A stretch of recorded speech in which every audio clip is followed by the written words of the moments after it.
All right, Michigan State. We got Michigan 24.5-point road favorites, 48 the total here in this one. It's this year we've seen it play out, Connor, that Michigan in this big road favorite role, in times in the past, they haven't always been reliable, as big road favorites and just obliterating opponents. But right now they are. You look at it, especially on the road, Nebraska 45-7 and Minnesota 52-10. The two games as road favorites here in Big Ten play for Michigan.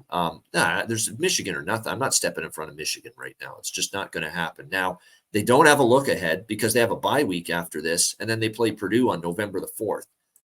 So there's no look ahead. There's their bye week coming up. This is a little brother. This is a team that, even though they know they're better than Michigan State, if they can punch in a score or two, they won't hesitate. You think Jim Harbaugh won't hesitate? Like, he wants to send a message here that we run the Big Ten in the state of Michigan.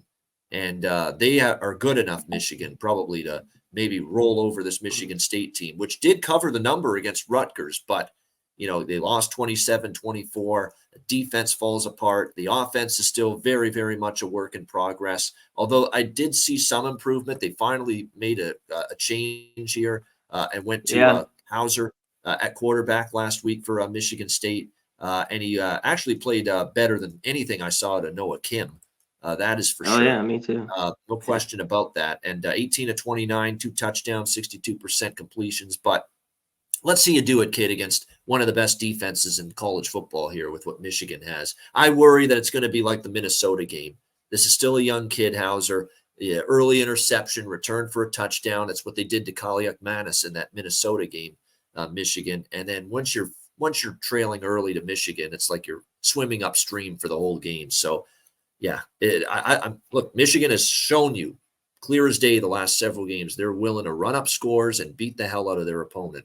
And this is an in-state opponent where I think they've got even the motivation, too, to run it up on them. So Michigan or nothing for me, C-Mac. What do you think? Well, I think they've been it seems, too, once Harbaugh's been back after the 3 games, he doesn't mind running it up.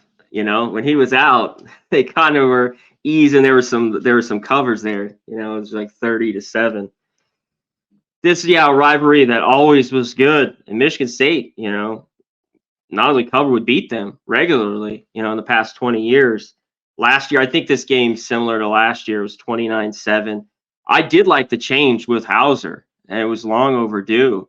Because I even thought going to that game, Noah Kim would be, versus Rutgers. And Rutgers was horrible. Good interceptions, Wimsatt. It was bad. Now they ended up getting going and won the game, but man, it was ugly. Yeah, and the Michigan State defense really fell apart in the second half of that Rutgers game. They won't be able to stop it. And you talked about if they score, but even if Michigan State gets an early touchdown, we saw Maryland get one right this last week. Didn't mean shit. That trick play, that was about the only thing they got on Michigan over their head. Was that touchdown. So I can't do it. Normally I'd want to be on this, Michigan State team at home, all these points, but I can't do it. It's Michigan right now or stay away. They must not have any quarterbacks at Wake Forest. I'm just seeing some breaking news on X here on social media that Mitch Griffiths has already been named the starting quarterback again for Wake Forest. So they obviously think that they don't have much behind him because they're sticking with him. And as I've said earlier, he hasn't been very good. But yeah, to me, Michigan's been too good. That defense, Michigan State team total under might be the best option in this game because again, has Michigan given up more than 10 points in the game this season? I don't believe they have. I mean, they've just been insane on the defensive side. Yeah, 7-10, 7-7, 6-7, 3. I mean, what a defense they have had. Here in Michigan. Now, they haven't faced a ton of great offenses. Let's be real. We do have to admit that. But that defense is really good. But still, let's see what happens when Penn State, Maryland, and obviously Ohio State come a-knocking later this season.